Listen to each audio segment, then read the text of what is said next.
Hi, everyone. I'm Steve Wyatt, Chief Investment Strategist for BOK Financial. The first half of 2025 offered plenty of excitement, didn't it? After two strong years in 2023 and 24, the market continued to move higher, setting new record highs on February the 19th, before an inelegant unrolling of tariff policy led to a quick decline, almost bear market levels, followed by one of the quickest recoveries in history, making up all of the lost ground, and now we're back to setting new highs in the S&P 500. So is everything ready to go forward? Well, we still have plenty of uncertainty and things to be concerned about as we look into the second half of this year. And to help with that discussion, I'm joined by the Chief Investment Officer for BOK Financial and the leader of our investment management process, Brian Henderson, as well as the president of our wholly owned investment management subsidiary, Kavanaugh Hill Investment Management, the president, Matt Stefani. Matt, Brian, thank you both for joining us. We want to focus our comments this morning really on three broad areas, but there's so many factors that we want to talk about, and everything's intertwined. We're going to talk about immigration. We're going to talk about tariffs, and we're going to talk about the opportunity in AI and what that means to the energy markets. But before we get started, I want to bring Brian Henderson into the discussion. Brian, I want to hear your thoughts just on a top-down view of how these are all interconnected and start our conversation this morning. Thank you, Brian. Yeah, thank you, Steve, and happy to get us started here. I mean, obviously, we've seen very significant policy changes on really the basic building blocks of our economy. You know, certainly on the immigration side, certainly with tariffs and trades, incentivizing new policies to incentivize, new technologies. And as I said, these are foundational aspects of the economy. And so when we're looking at, looking for where the investment opportunities are, for me, I start early on what are the goals behind these policies, and I'll summarize it by saying, where I'm at with that is that these policies are to maintain our country's global power. And what does that require in order to maintain our status as the most powerful nation in the economy on the globe? We have to have economic strength. First off, we have to maintain the wealth that we have. We cannot, move forward and be, brought back by, highly indebtedness.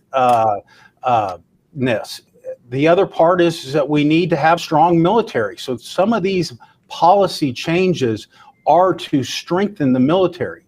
So with these significant policy changes, we have certainly seen the markets react to them. Okay, whether it be rates, whether it be, expectations about economic growth. We've seen a new trend in the US dollar. These are pretty big changes.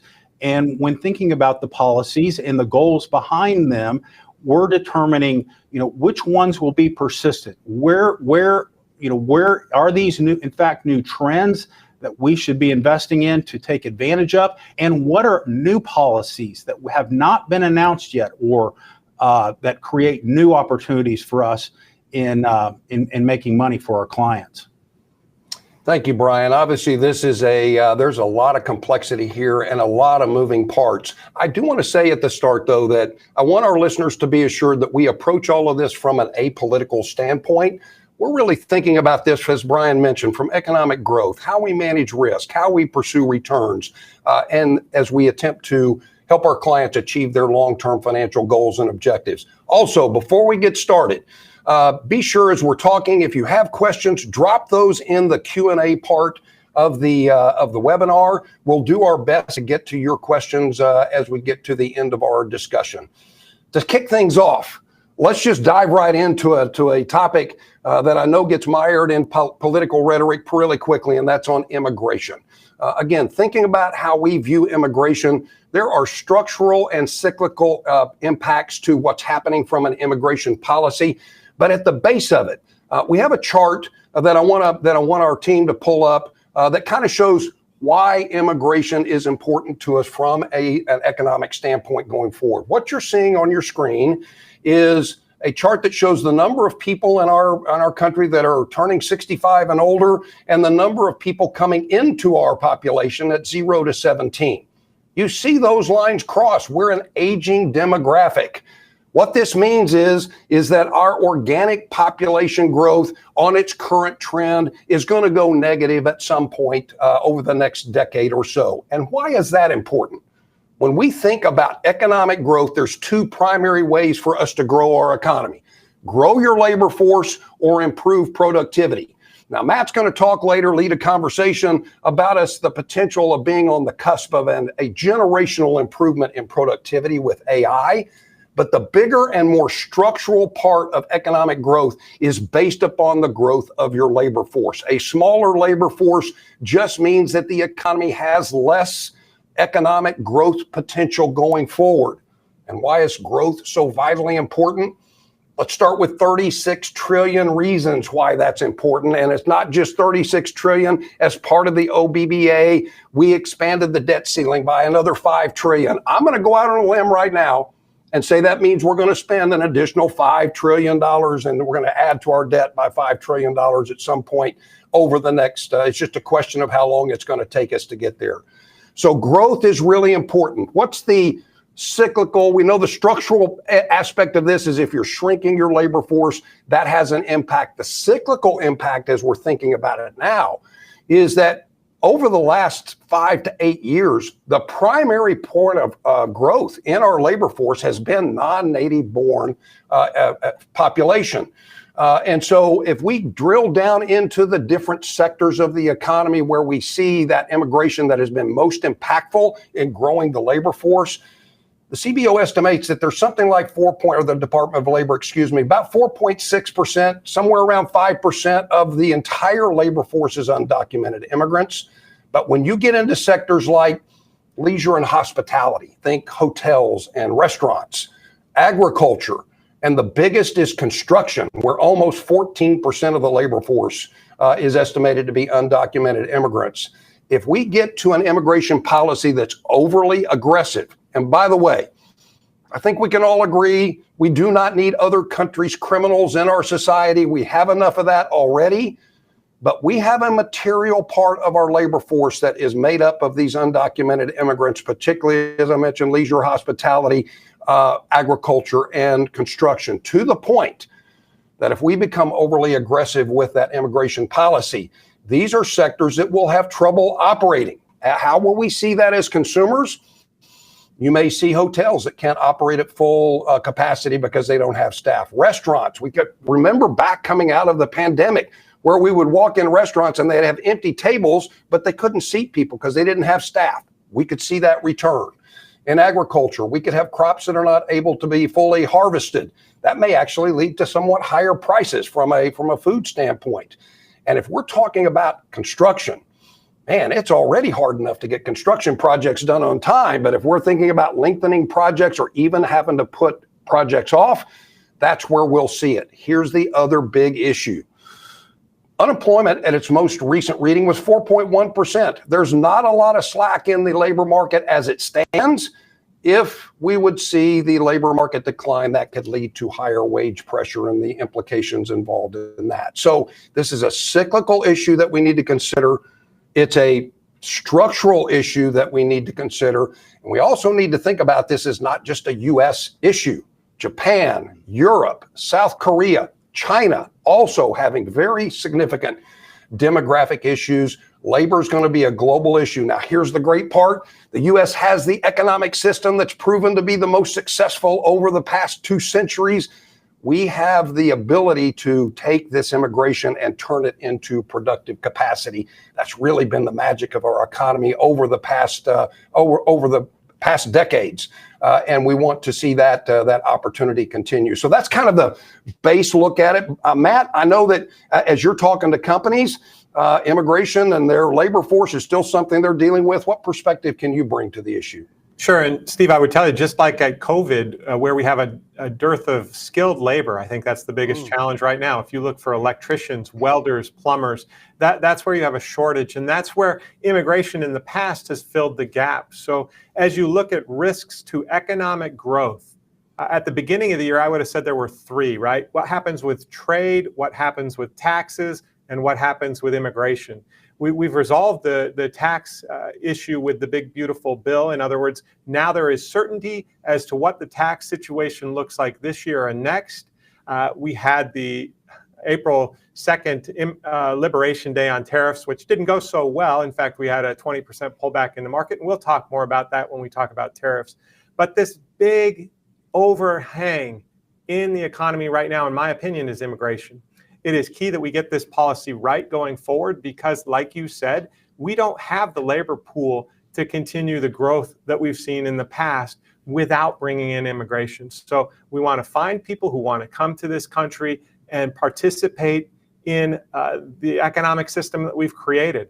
And if we do that, it's a real opportunity for us to continue to grow our way out of that $36 trillion debt hole that you talked about earlier. And I think, Matt, Brian, before I come to you to get your perspective, look, growth is absolutely vital. It's way better than austerity. Let's be clear, we're all going to be a lot better off if we're growing our economy as opposed to dealing with austerity. So, Brian, additional thoughts on immigration, again, kind of just the base. It's the issue for us moving forward. Right. And so there is, what is decided on immigration will be key. The other sources for those to enter the labor force are the people that are already here. Okay. Right. You look at the new tax, the big, beautiful bill. Part of that was to incentivize people to be in the workforce, keep, income tax rates lower. There was even some, less tax on overtime, those types of things that make it more productive or useful for those people to be in the workforce. Our problem is the demographics that you started out with is that, well, how much more is there even available to increase the labor force participation? When you look at, for the prime age, labor force, 1654, it's already high. So yes, you can get workers, but I think it's, limited. The other key thing on this, and I know we're going to get to it, is if you're going to grow the labor force slower than what you've done in the past, which is a given, outside of immigration, you can also look for ways to make your existing workforce more productive with, new technologies, which, again, I know we're going to get to. That's the other way. Yeah, Brian, I know that what it does do, though, is it changes productivity from additive to almost being an absolute requirement. And that's, productivity in the past has been much more cyclical. We've gone through periods of productivity growth, but it's been hard to do that on a consistent basis. You brought up a really important point, though, too, Brian, that I think that as we think about what does a cogent immigration policy look like and finding a way to allow these people that are in the labor force, which I would offer are not the problem for us. That's not where the problem is with immigration, but allow them a way to get in there with some additional work visas. Matt, you mentioned the vetting process. There has to be something there that we can do on a more efficient basis to make that happen. But Brian, as we think about even our organic demographics, man, there's a huge opportunity from an educational standpoint. We've spent the past 20 years focusing on people getting a 4-year college degree. And so now what we have is this really shortage of skilled labor. And these are not minimum wage jobs. These are jobs, electricians, plumbers. I travel across our footprint and talk to these companies that are in this business. Man, they're high demand, and this is not minimum wage work. And so there's probably some opportunities in incentives around education that we can use to help soften this, because immigration is going to be, we need it. It's been the magic of our economy over the past generations, is get these first generation immigrants here. They work in these types of industries, but why are they doing that? They're doing that so their children can do something more. And you talk to second and third generation immigrants all the time. That's why their parents made that sacrifice, and we need to continue to provide that type of that's better for all of us from an economic standpoint. So I want to maybe segue from that, Brian. I'm going to come to you now to kind of lead the conversation. We got the One Big Beautiful Bill Act passed. Certainty on tax policy. We raised the debt ceiling by $5 trillion. But I'm almost afraid that now that we've gotten that done, it seems like it's freed up President Trump to be even maybe a little bit more active on tariff policy and some of the uncertainties that we see there. So give us your thoughts on tariffs, where we are, where you think we might be going, and what we need to be considering. Yeah, so again, thinking about what are the goals, what are we trying to accomplish with the tariffs? And you touched on it with the big, beautiful bill. Part of it is that we are so indebted and we're running these enormous federal government spending deficits. We need revenue. And, we'll get into this, but, who is actually paying for the tariffs? It's going to be a mixture of different constituents. Certainly the consumer is going to pay, be part of it. So we need the revenue. Okay. We can't get out of the hole from just taxing everybody, at super high rates or higher than where they are. That's not the solution if you're trying to grow. The other incentive here is the United States, as well as, other developed areas of the world, Europe, they've all outsourced their manufacturing to Asia, particularly China. And from a national defense kind of standpoint, from a economic growth standpoint and resiliency standpoint, from a being able to source not just labor but some of the basic commodities and know-how to advance a lot of these technologies. We need not all manufacturing jobs back, but we need to build that base back. Okay, and then so that's what I would say regarding tariffs. It certainly gives us leverage for these countries that are more reliant on trade for their economies to get other policies passed. But those are the big things regarding tariffs. Yeah, and you bring up an interesting point there, Brian, and I think this is just think about this from a business standpoint. When you mention the term resiliency, which I think is important for our economy, a resilient business model is not always the lowest cost business model. Globalization allowed companies to pursue lower cost, primarily labor, but there are risks involved with that. And I think COVID kind of opened the door to us seeing what some of those risks are. When we have all of our production overseas, it increases the risk of a problem with your distribution network. We saw that. And then as you just think about national security, having more manufacturing here. But Matt, I want you to share some thoughts because Brian, you also mentioned about the cost. I mean, tariffs, somebody's paying that. So we've been thinking, what that may do to inflation. We got the CPI data out just this morning. Matt, it's not widespread in our economy. So what's going on with the cost of tariffs? Sure, Steve. And really, there's three constituencies that can end up paying for these tariffs. One is the manufacturer in the foreign country. They can absorb those costs. And honest to goodness, that's what it looks like is occurring right now. The second choice is that a business reduces its margins or tries to pass that through. Of course, if they reduce their margins, that's going to impact earnings for companies, and it's going to have a negative impact on the market. So the market is hyper fixated on this right now. All right. The third possibility is, again, that it get passed on to the consumer and you see an inflation spike. And what that does is it keeps the Fed on the sideline.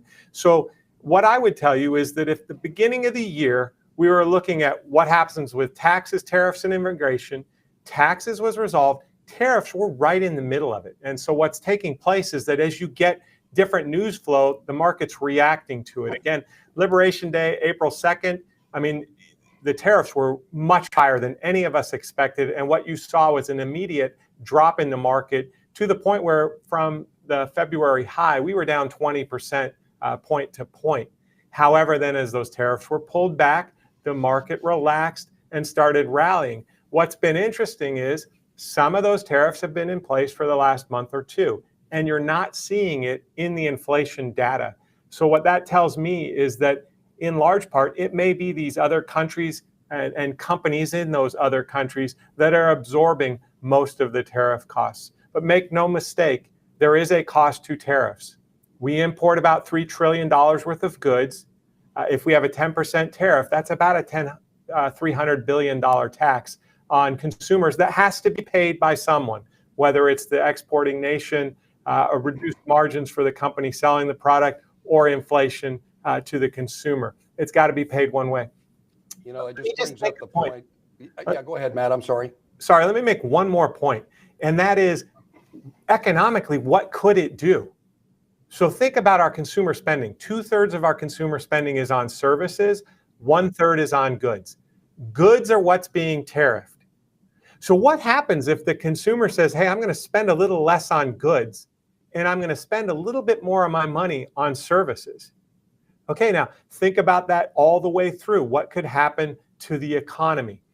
Goods, if you buy goods that are manufactured, let's say a dishwasher manufactured in South Korea, I buy that product for $1,000, perhaps $300 goes offshore to South Korea, to the manufacturer. Now, let's say I take that $1,000 and I spend it on services, going to restaurants, going to football games, all those different activities. They're 100% domestic. And so the recycling of that $1,000 stays all in the United States. So perversely, you could actually see the service side of the economy accelerate as a result of tariffs on goods. So the market is trying to decipher how that's going to play out and which sectors of the economy will win, which sectors of the economy will lose. Wow, that's a really great point, Matt. And based on what you've told me about your travel plans for BYU football this year, I'm guessing I know how you're responding to tariffs. That's there's going to be a shift in spending on goods to experiences in the Stefani household. So let's move now, Matt and Brian. I do want to move to our next really big topic, and I'm excited to talk about this because I think this is where tariffs are a headwind to growth. Immigration could be a headwind to growth. We've removed tax policy as a potential headwind. Regulations are getting better. But man, as we think about the future of our economy, not just our economy, but the global economy, artificial intelligence, its impact on energy, the U.S. is in a uniquely positive place to be able to win that battle and really have positive influence on what we're thinking from a growth standpoint. So, Matt, I want to come to you. You're kind of our AI and energy expert. I want you to start the conversation before Brian and I jump in here a little bit with our comments on maybe on the fringes. But start your spiel. Let's talk about AI and energy. Man, I couldn't be more excited to talk about something than AI right now. I'll tell you what, when you look back at history, what you see in history over the last 125 years has been three really big innovations that changed how America works and how America spends its money and the prosperity in the nation. The first was Henry Ford when he came up with the assembly line to build vehicles. And what a transformation that made. And that transformation affected worker productivity for 20 years or more. As we moved from farms and an agrarian society to assembly lines and making products. Then we had that same thing happen post-World War II. So in the 1950s, what you did was you were bringing soldiers by the millions back to the country. In the country, you had these empty facilities that had been used to build tanks, to build munitions, and to build aircraft. And we took some of those facilities and we retooled them into things that we wanted to make to grow the country. And it happened. And what we saw was this productivity revolution that really started post-World War II, bringing these workers back and producing productive assets and selling them to the rest of the world. And we had this productivity boom that lasted for 15, 20 years. Then flash forward to 1985, 86, you see the first PCs going in people's homes. That started a 20-year revolution in how we did work. And productivity gains in the 80s and 90s led to well above trend economic growth for those decades. We are sitting in front of the exact same thing. Actually, I would tell you, it's going to have a bigger impact than any one of those three. And that is AI. Artificial intelligence is the next productivity enhancer of the next generation. This is going to be a generational technology change. And here's what happens. We win. We're in the United States. We have the cheapest power costs. The biggest input into AI is power costs. But you have to have the knowledge of how to do it. And guess what? The big 5 hyperscalers, they're all US-based companies. So they're looking at it and saying, The workforce in the US is where we want to be. The power is the cheapest here. We're going to build data centers here. And those 5 big hyperscalers, Steve, they're spending $350 billion with a B dollars on CapEx this year. That's almost 1.5% of GDP coming from those companies. And the incremental change relative to last year is several $100 billion. And that's going to continue to grow. And they're building data centers, they're building productive assets in the United States that over the next few years will increase the productivity of what we can produce. And then you look at the tax bill, and the tax bill has pluses and minuses, things we like, things we don't. But I'll tell you what the market's starting to look at, and that is this full expensing of facilities built in the United States, of productive facilities built in the United States. So think about building an auto manufacturing facility, let's say in Tennessee, and you're going to spend $1 billion on this facility. You turn it on day one, you get 21% returned back to you from immediate expensing of the full cost of that facility. You get a 21% return year one. Now, it doesn't look like a big line item in the tax bill because present value isn't different, right? We only use raw numbers for that tax bill. But I think that coupling AI with a pro-growth agenda from a tax standpoint sets the country up to exceed the peers. We're going to win this battle. We have the cheapest energy, we have the technology companies based here, and we have the capital to do it. These companies are sitting on $350 billion in cash on their balance sheet. So Matt, before you get into the implications on energy, we've got another really cool chart that shows CEO CapEx expectations, what they're going to do with CapEx. We entered this year, everybody was enthusiastic about the shift, the outcome of the election, the idea that animal spirits were back in place. And then you see tariffs, which we talked about. Look at the impact that had on companies that were expecting to do CapEx. It introduced a level of uncertainty that rightfully so. Companies just said, wait a minute, we're going to stop. But in many cases, they didn't just say, okay, we're going to put this on hold. They said, okay, no, now we're not going to do this. But look at the far right-hand side of that. As we've taken the worst case scenario of tariffs, and now we're going to tack on top, as you mentioned, the one big beautiful act, corporate side of that, the expensing. We've already started to see CapEx expectations go up. We anticipate that's going to go up even further, right? That's going to be a huge source of growth for us as we move into 26 and 27. I agree, Steve. And if you look at what's causing this, it is this investment in AI. Right. So AI comes with this need for data centers. It comes with a need for chips. And again, remember in the CHIPS Act a few years ago, we incentivized bringing chip production back to the United States. And we're seeing big facilities being built in Ohio, in Arizona, in other locations that are also building productive assets to drive our economic growth quicker. Right.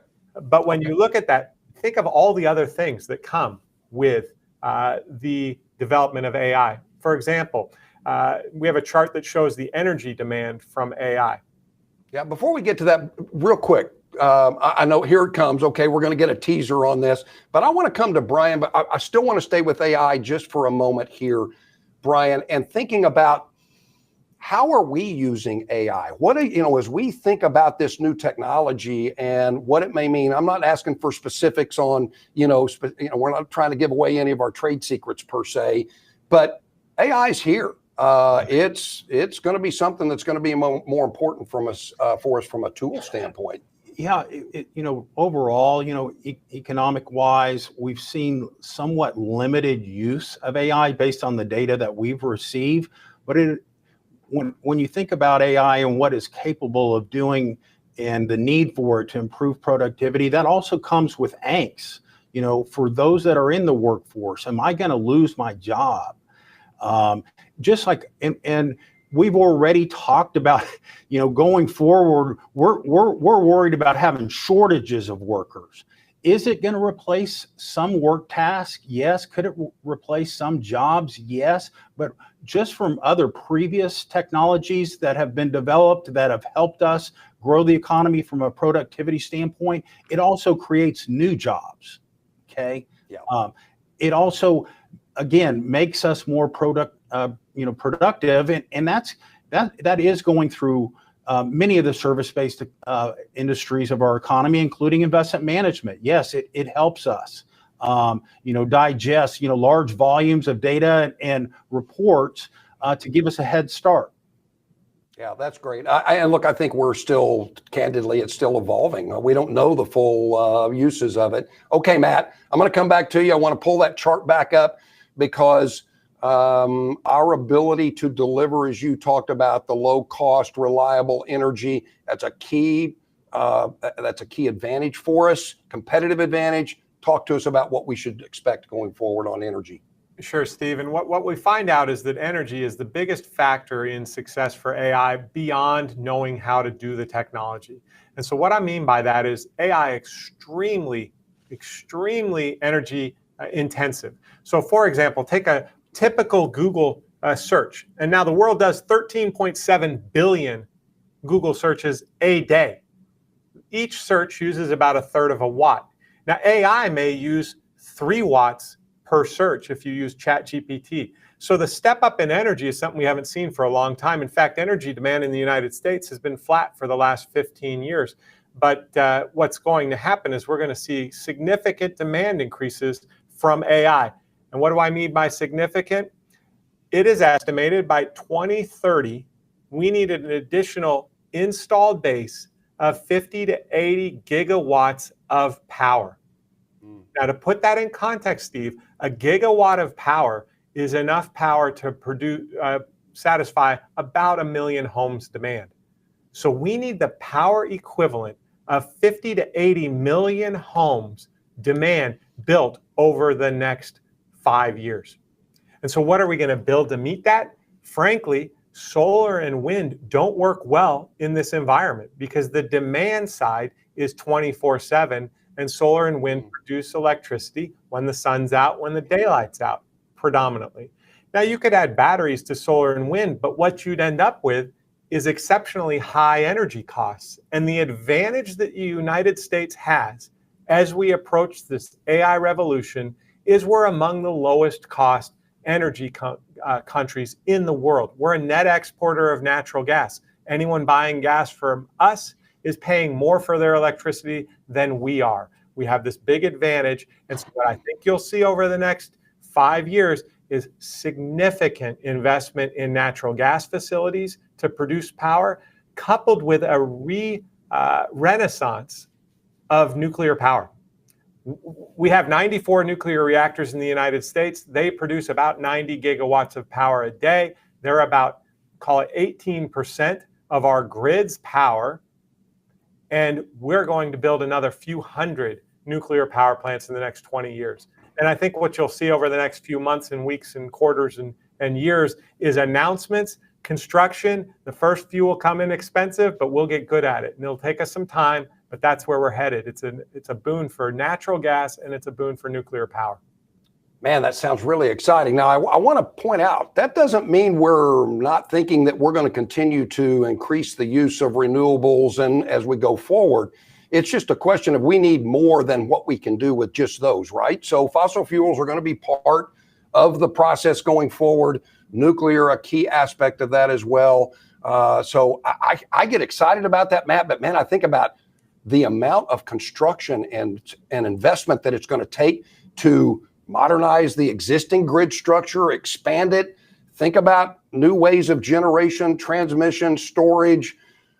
There's got to be a lot of opportunity as we think about that. And again, the U.S. is just uniquely positively positioned to really take the lead on this. Okay, I want to get to the Q&A session. We've had some questions come in. Appreciate those of you that have dropped those questions into the chat. And I'm Matt. The first one's going to come back to you. I'm going to stay with AI. Let me just make sure that I read this correctly. When do you see AI products and services beginning to affect productivity and employment levels?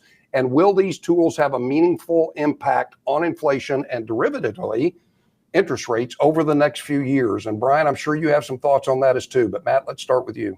Okay, so to start, where are we seeing implementation of AI? I mean, there's a great experiment that anyone can do on this call. You can go to a website for one of the travel companies, for example, an Expedia. You could go to even Google, and type in, I want to take a 10-day trip to Italy and I want to go to 3 different cities. I'm taking my 14-year-old daughter and 16-year-old son, and we're most interested in these 3 things. Type that in and it'll create an incredible itinerary for you. Now that's just one example, and I give that because it's different than what you could have done a year ago, 2 years ago on those websites.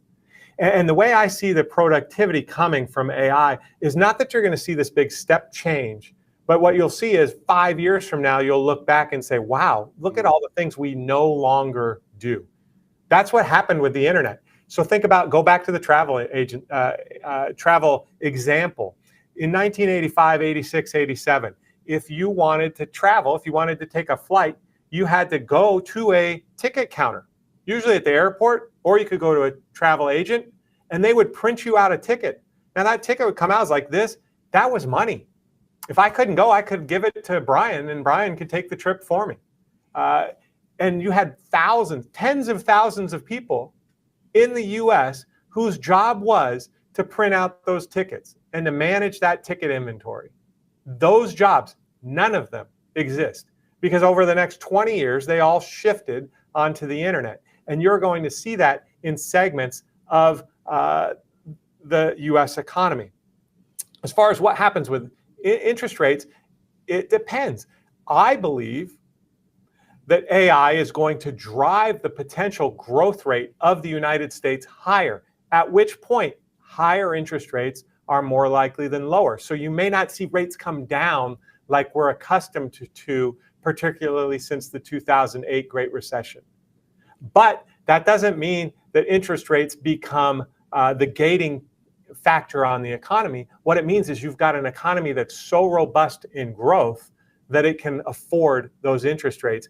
Another example, Steve, just real quick, is that Microsoft is claiming 30% of their coding is now being done by AI. So as you look at those entry-level positions, those aren't going to necessarily exist, those coding positions. However, just like with the tens of thousands of travel agents printing out tickets in the 80s, they were retooled, reskilled, and went into different professions. That's what we'll see as AI moves through industries, is that you'll see more high value added jobs going to humans and the repetitive tasks going to AI. Well, and Matt, we're already seeing this, unemployment rate for recent college graduates, like 8 to 9%. So there are a lot of companies thinking about how AI is going to impact some of their entry-level hiring. Brian, what are your thoughts on this topic? I'm not too concerned about the demand for, young people coming out of colleges with those kind of degrees that, that could be related a little bit to, hey, yes, we haven't seen the impact of tariffs yet. They're encouraged by the economy rebounding, the market's rebounding. There may be some hesitancy there in hiring here in the very, very short term. For what, hallmarks of whether this will be successful and where do you look at? One, the stock market's already voted. All of these, mega cap tech companies at all-time highs, the stock market basically at all-time highs, driven by a lot of the this one trade surrounding AI. They've already voted. For the American people, when we speak about growth, what we're really talking about is people here that are in the workforce making more money. Incomes are rising. That is the measure of the overall growth. Now, it's not just the rise in income. It's not just the wealth levels. You also want to expand the purchasing power of those dollars that are earned. And so the other indicator that won't be solely determined by it, but, in a limited resource environment, labor and so on, for our economy to expand and not drive inflation that eats into all of that increased income, that'll be the other, indicators to look at whether this is working or not. I'm very optimistic that it will. That's good. Okay, I want to move on to the next question that we've come in, and I think Brian, I'm going to stay with you on this. And this is an interesting question. When I saw this come in, I was like, this is one to think about a little bit. Is the United States capable of enduring austerity if growth is not an option? Brian? Yeah, that's a tough question. You know, when you think historically of those countries that have found themselves in the place where they have no choice, you know, Greece, it was not that long ago when they were, you know, defaulting on their debt, which is, we are so far away from that, but they had to endure it. But you know what?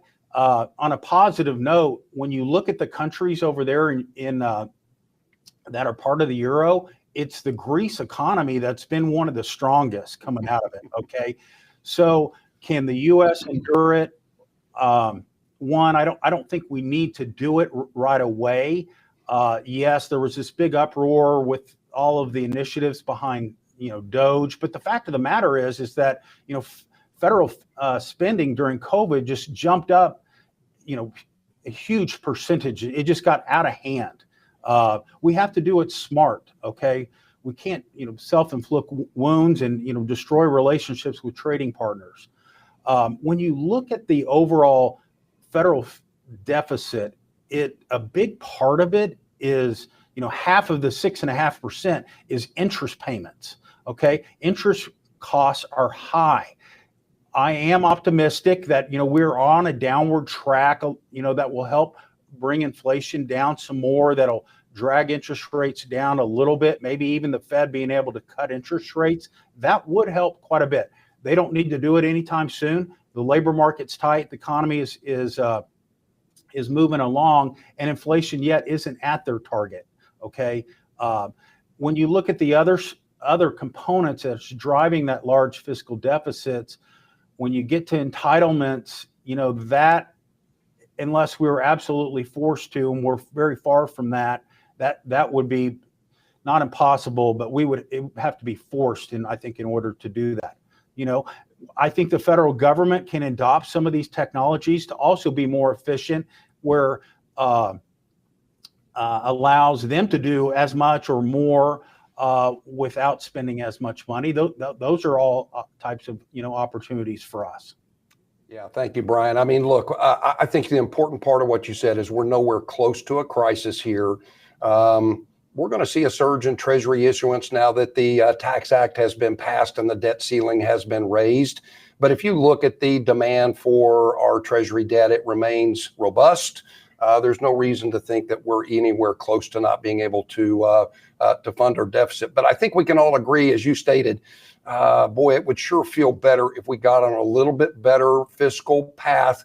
Growth is a much better way for us to do that than trying to just cut spending and increase taxes. Both sides of that equation are very, very difficult. I want to go to the next question that came in. We've kind of talked about this a little bit, Matt. We just on your closing on fossil fuels, but I want to maybe add to this question. Can you share? Have there been specific examples of companies doing kind of this public-private thing as they attempt to make sure they have energy for their data centers?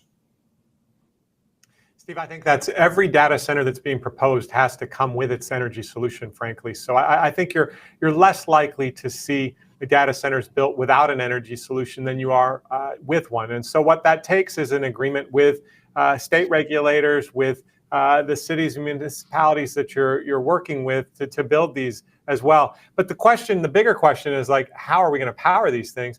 Okay, so the United States right now, our natural gas market is about 106 billion cubic feet of natural gas per day. That's how much gas we use in the United States, 106. We can export 12 of that right now. Export demand over the next 3 years is likely to go from 12 to 25. In addition, data center demand, we estimate, is somewhere between another 5 to 10 BCF a day. So there is this tailwind to the demand for natural gas that is significant over the next few years. Think about that. If in 2030 we have to have 130 billion cubic feet of natural gas production per day, that is a significant increase My rule of thumb, having been in the commodities business for a long time and investing in businesses that are tied to commodities, 1, 2, 3% growth in a commodity is a Herculean task. When copper has a 3% growth demand for it, the price goes up quite a bit.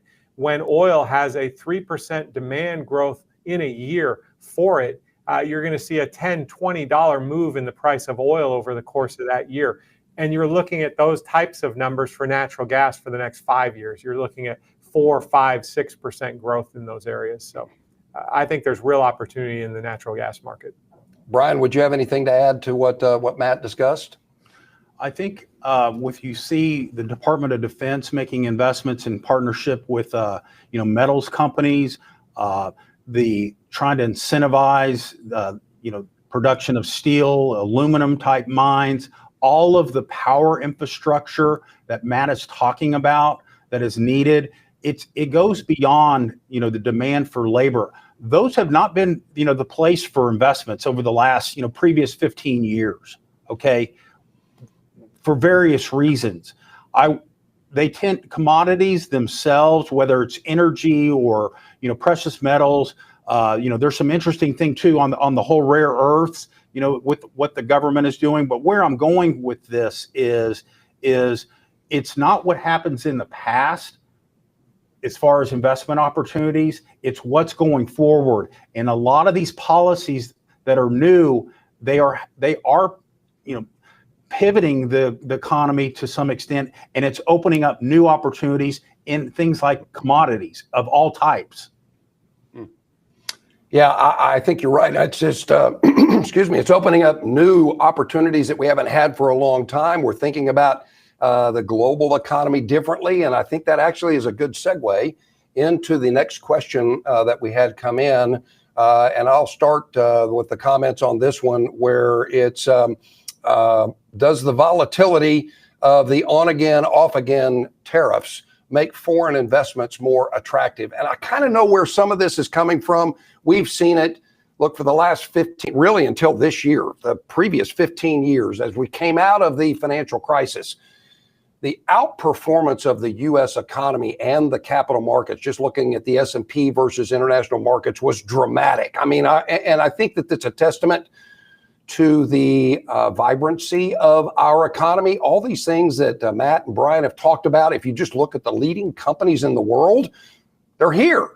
This is where the leading companies are. That's where capital wants to flow. Capital wants to flow where it can make its best return. But as we're reshaping the globe now with tariff policy, and you're seeing some responses from our international trading partners, they're starting to make some investments within their own economy that do have the impact of making those markets look a little bit more attractive. The valuations of international stocks were way less than domestic stocks already. So there's some of that tailwind, but this is more about as tariff policy has taken America first policy and taken it to the world. Every other country's kind of thinking of a Germany first or an Italy first, or how they're responding to the tariffs. In some ways, that can make their own economies appear a little bit more vibrant. They're making some changes that they have to do.